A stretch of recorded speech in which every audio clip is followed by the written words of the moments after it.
I've lived in this neighborhood for about 2 years now, and I'm used to the sound of the elevated train and of the streets where old cars sit around in the gutters.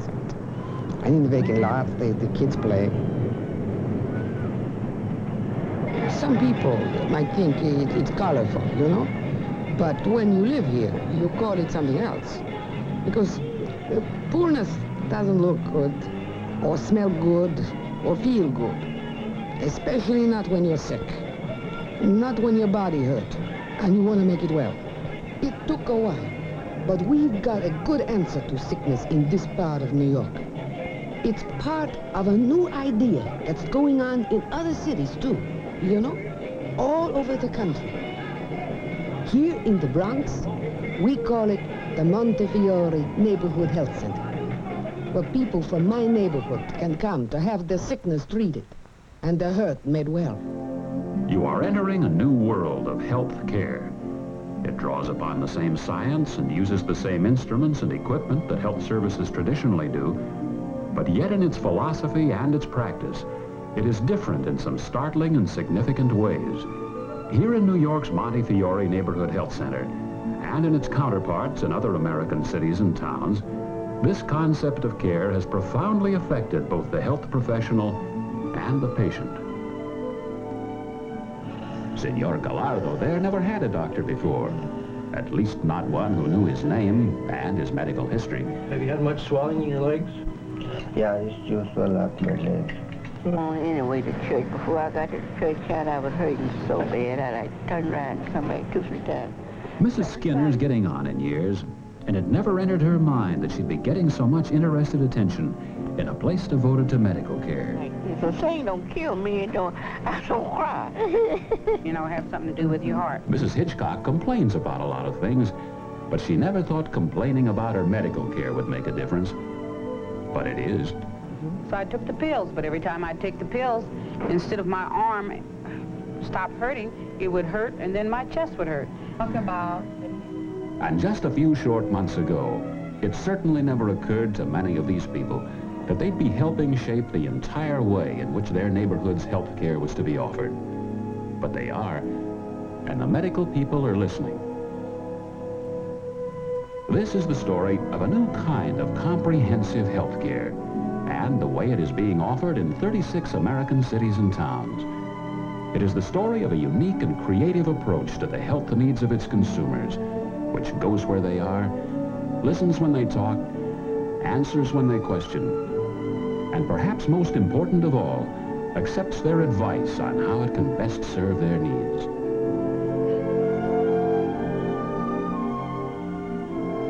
It is the story of a healthcare philosophy which could well apply not just to the poor, but to everyone, and affect the whole approach of medicine in the future.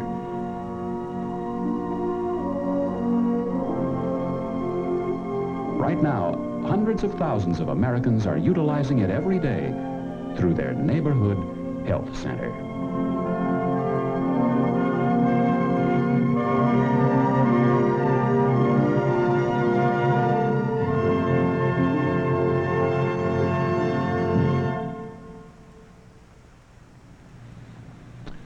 I'm Dr. Roger Eggeberg, Dean of the University of Southern California School of Medicine.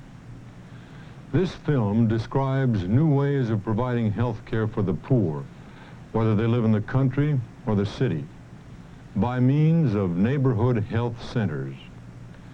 In the past, and in many places today, health care for the poor has been inadequate. For instance, hard to obtain, impersonal, fragmented. In that kind of a setting, quality often suffered. And today there are probably 30 million people who are not receiving the kind of care we all deserve. Now, with people in their neighborhoods working together with professionals in the planning and operation of these centers, there are some new ideas and new directions that we should all be aware of. So let's take a closer look at some of the problems and what neighborhood health centers are doing about them.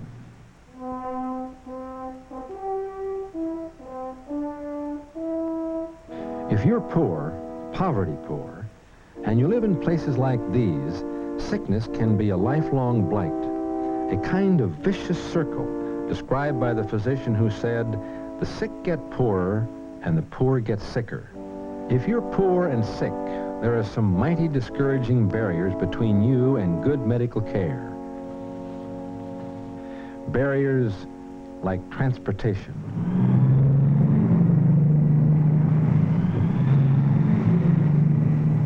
Well, I've been standing out here for half an hour waiting for the bus to come along. If you miss one, no telling how long you have to wait. And then you get to the hospital, you gotta wait some more. Well, it's very hard to get to the hospital when you have to get your kids all dressed, to get yourself dressed, and you're very, very sick. Then you have to walk several blocks to get the bus. So I never go until I'm nearly dead before I go, or even before I take the kids, because it's too difficult. Add long distances, no predictable way to get there or get home later, and only the most serious illness could drag you out.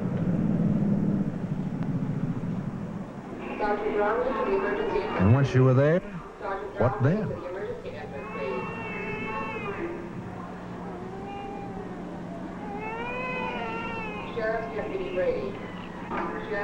Physicians and other medical people have done a supremely difficult job under immense pressures in the country's emergency rooms and clinics. But as so many physicians know, emergency rooms just weren't designed for that job. Well, emergency rooms were designed to handle acute catastrophes of all kinds. And when the medical or surgical need is of top urgency, they and their highly trained staffs function smoothly and efficiently. The team in emergency rooms all over the country function with supreme skill when they're presented with the kind of emergencies for which this place was designed.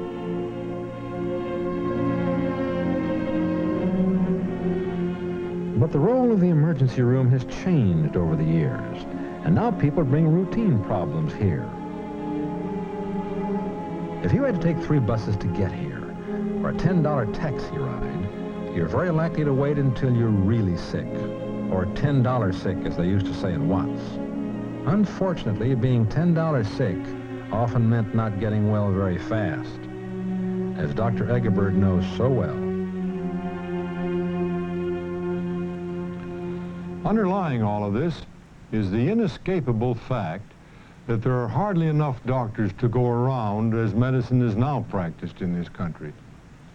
To add 30 million patients and 15 hours of extra work each week to every doctor's workload would throw the whole medical system into chaos. The fact is, we need to explore new ways of delivering health care.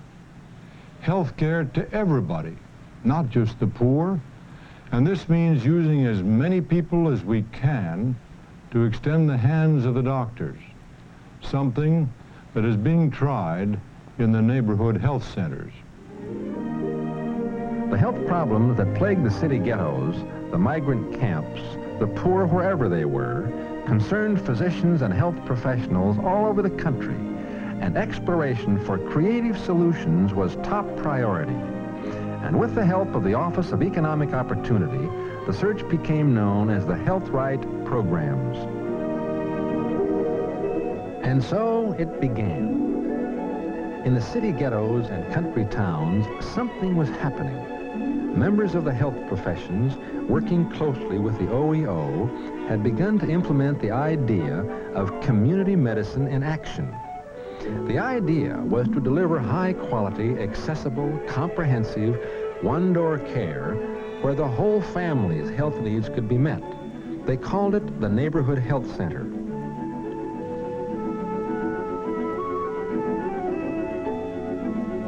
And the neighborhood was so involved in it that in little towns like El Viso, California, they built it themselves.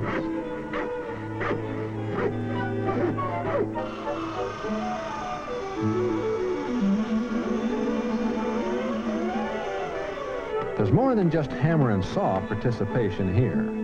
This is community participation, because this group, voluntarily building its own center, has a unity of strength that can address other problems too. And as they break for lunch, they may well talk about things like housing and education and welfare. Community worker Tom Uredale puts it this way. Through the experience of attacking a specific problem and working with one another, they've begun to see the relationship of such things as health problems to the lack of housing, lack of education, a lack of response by the institutions in this society that so dramatically affect their lives. And not only do they have, at least some of them have, for the first time, a positive image of themselves, but they're beginning to see ways that they can move, possibly, to change some of the other areas of their life.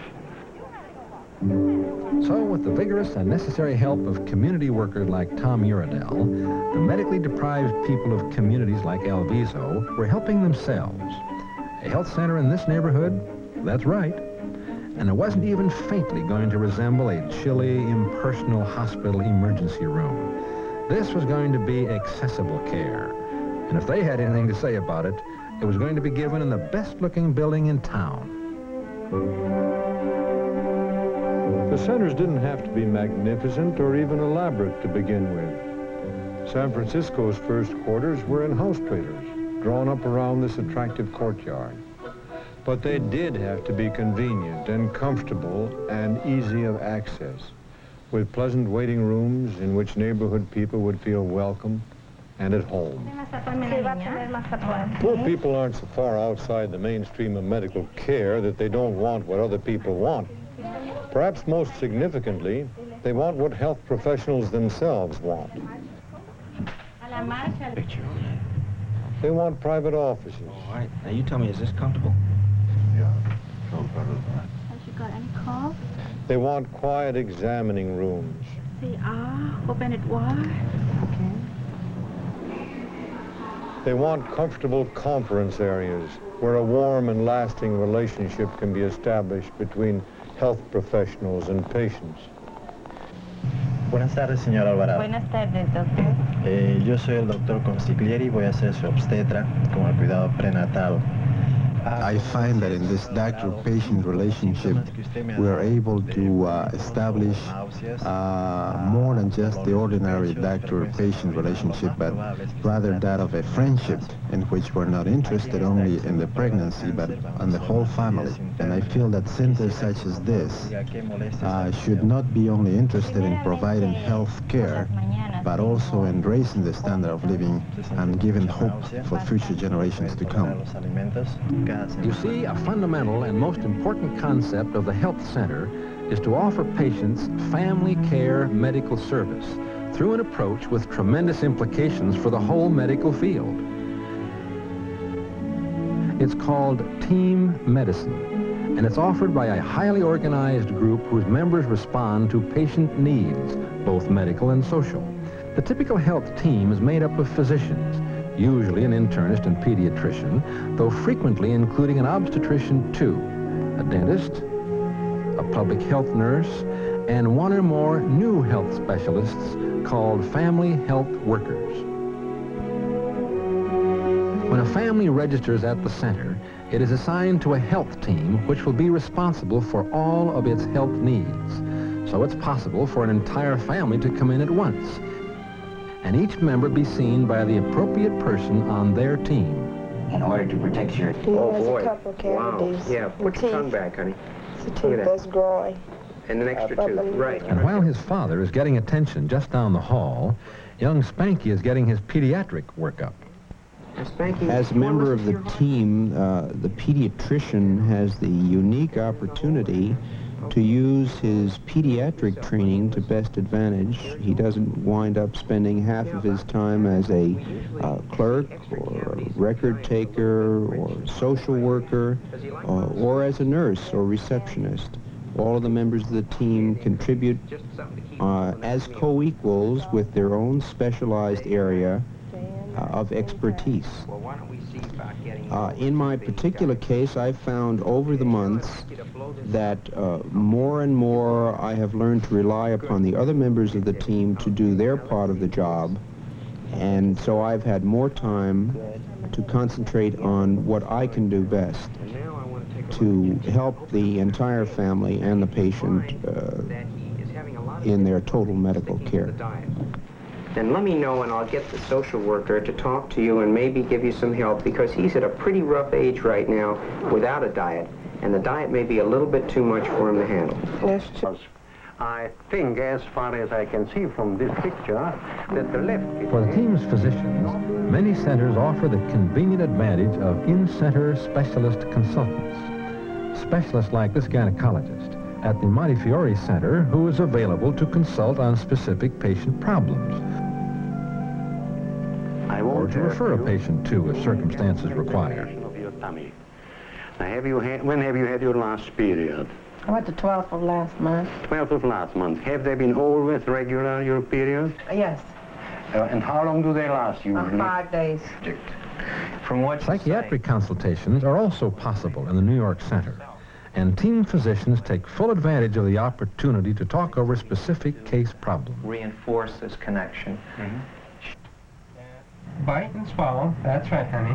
Okay. One of the most important team members at any center is the dentist, whose facilities are almost always busy. Okay, honey, shall we practice and we'll show you how we brush the teeth?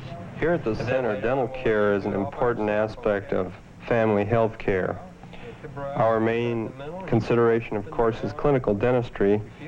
However, we feel it very important to begin a program of preventive dentistry with instructions in diet and nutrition.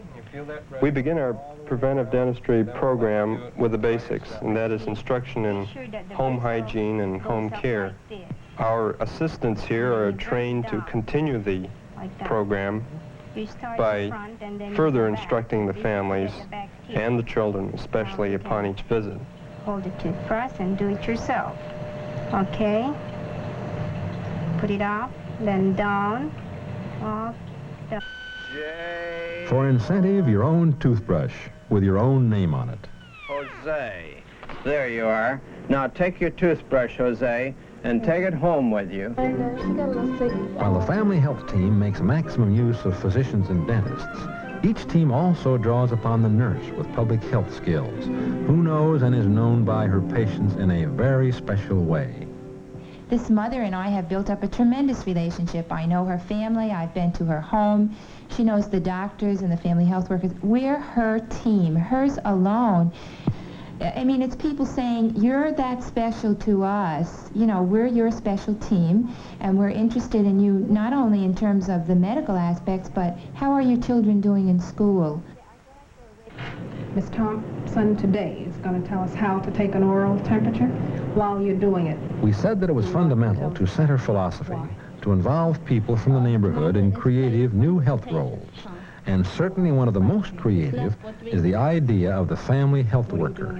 The family health worker is typically a woman, though there are expanding opportunities for men in the role, and always a person who lives in the neighborhood and understands its needs, its people, and its community resources. If the patient is unconscious, you never take an oral temperature.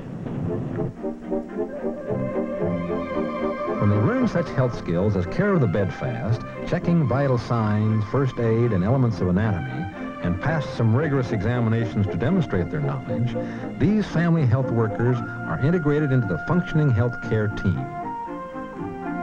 Come in sometime within the next couple of weeks. Consulting closely with the public health nurse, who often serves as team coordinator, the family health worker is given her day's assignments, which can include everything from visiting a bedfast coronary patient to visiting City Hall to get action on a housing violation.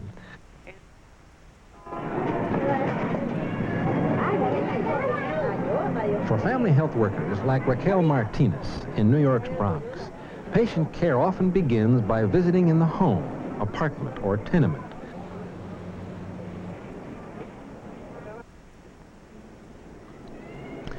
There she can check the entire family in their home environment, not just the mother who is pregnant,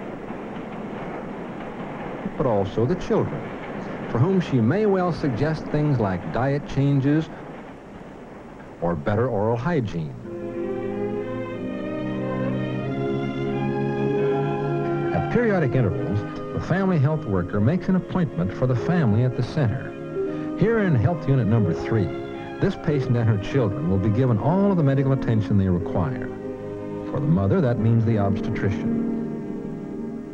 Everything is all right. The baby's in good position, and we'll probably expect her to deliver towards the end of the month. Ella dice que todo está bien con tu embarazo y que ella espera que para... Please ask Miss Santana how she's been feeling since the last time I saw her. El doctor quiere saber cómo te sientes desde la última vez que te vio. Me he podido sentir en algunos achaques mejor. En cuanto a la vejiga, pues, más o menos igual. And that's the way it's working at centers all across the country.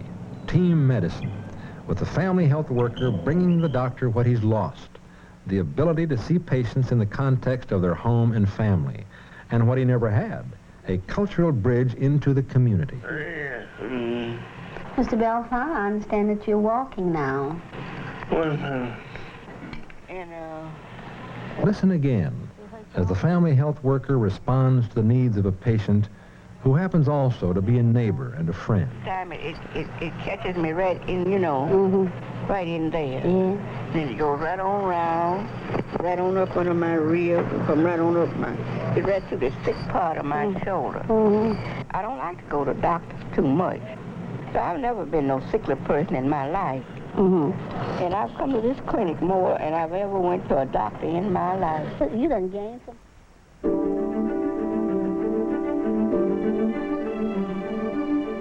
And so the patients come to their neighborhood health center. There aren't any complicated eligibility requirements for the patients, no lengthy forms to fill out in cold, unfriendly environments. Top priority goes to serving people. And always patients are seen as people whose health needs are bound up with the other circumstances of their lives. Young Salvador there isn't just an injured wrist. He's a little boy whose mother kept a dangerous washing machine.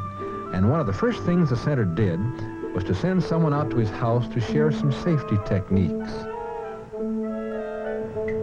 Have you had much of a cold? Senor Gallardo there isn't just a heart patient.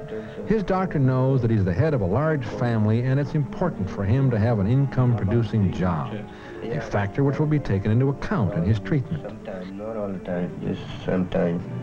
Yes, I think Even Mrs. Hitchcock, who complains a lot, is seen as a tired wife and a mother of 5 who must be listened to and responded to with attention and respect, not only because she needs to ventilate her feelings, but because it allows the center to see where they may not be meeting patient needs. Doesn't hurt. I said, look, this is my body.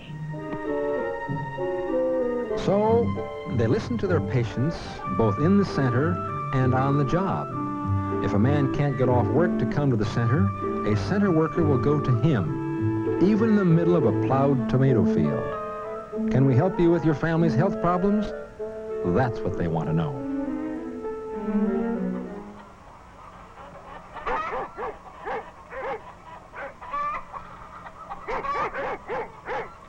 On the job or at home, center workers go out where the patients are to tell them about the health services available, and they tell it in the language of the people.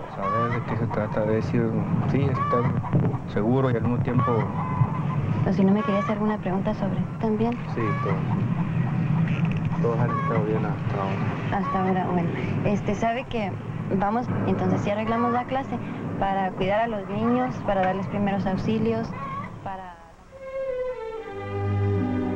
If they live too far to make the trip themselves, the center bus will go get them. The idea that the center must be accessible was top priority from the beginning, and nobody is ever denied care because he lacks transportation.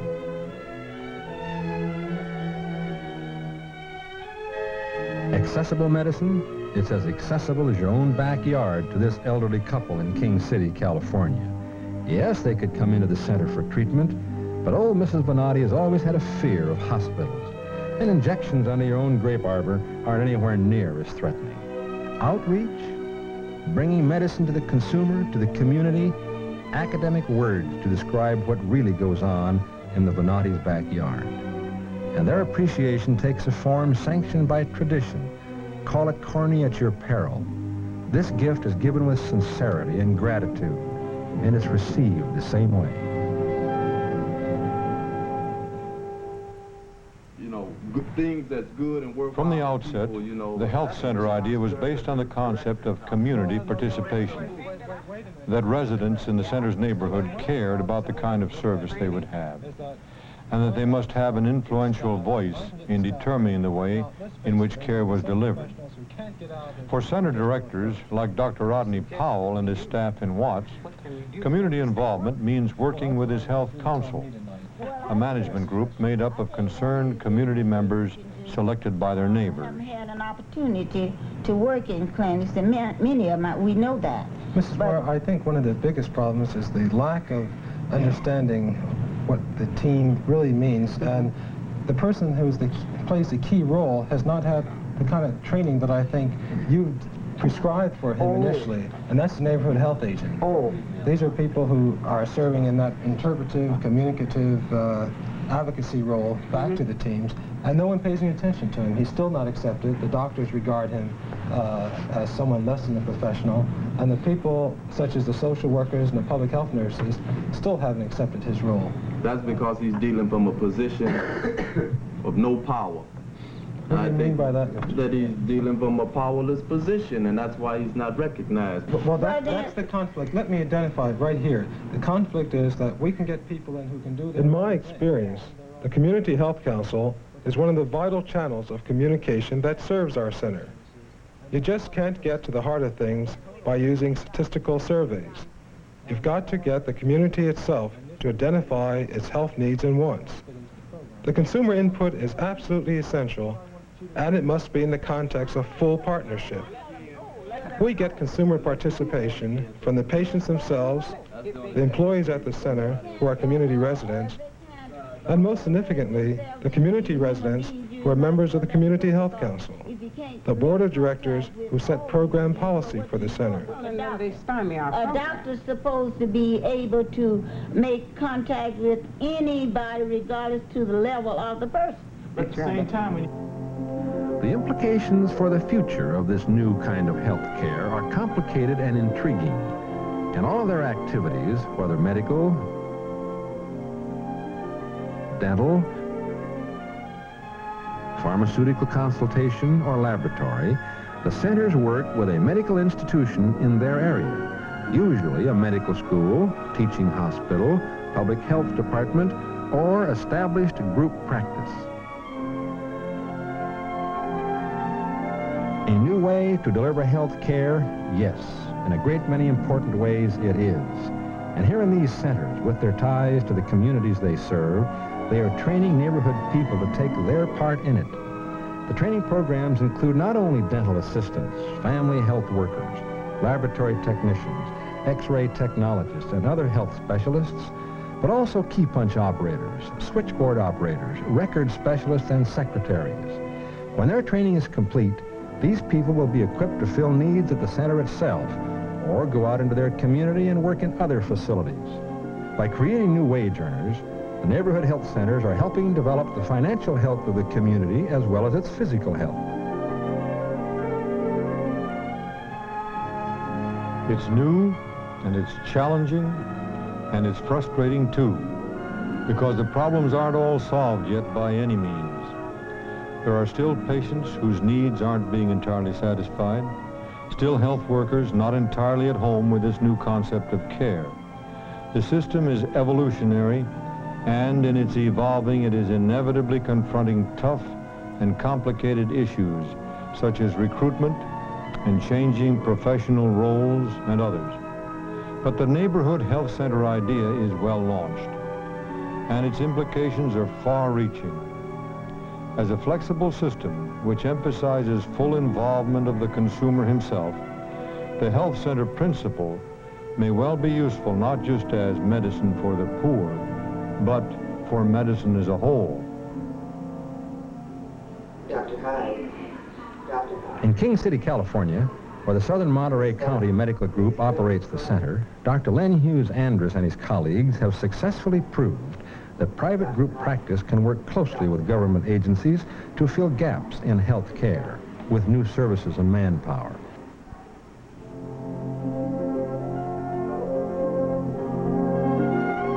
We, I hope, represent a real working partnership between private physicians and government working towards the same goal.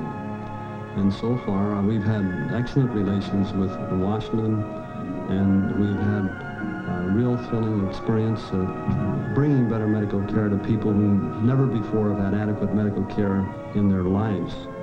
In the development of our program here, the OEO encouraged us to develop any innovations that we were capable of through our own initiative and imagination.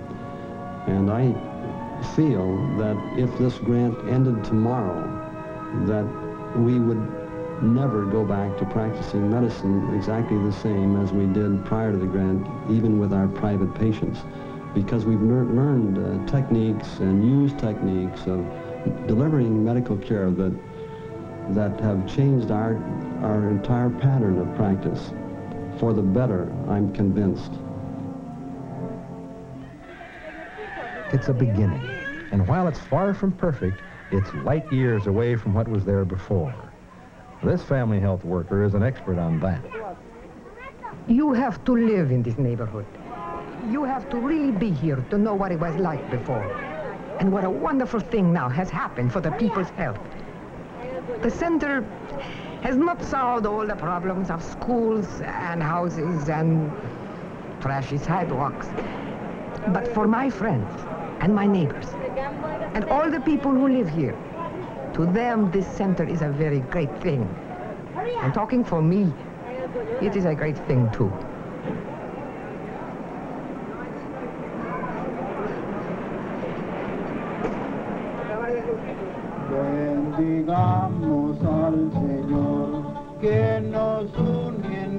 When you built your center yourself, as they did in Alviso, on opening day you come with special prayer and thanksgiving.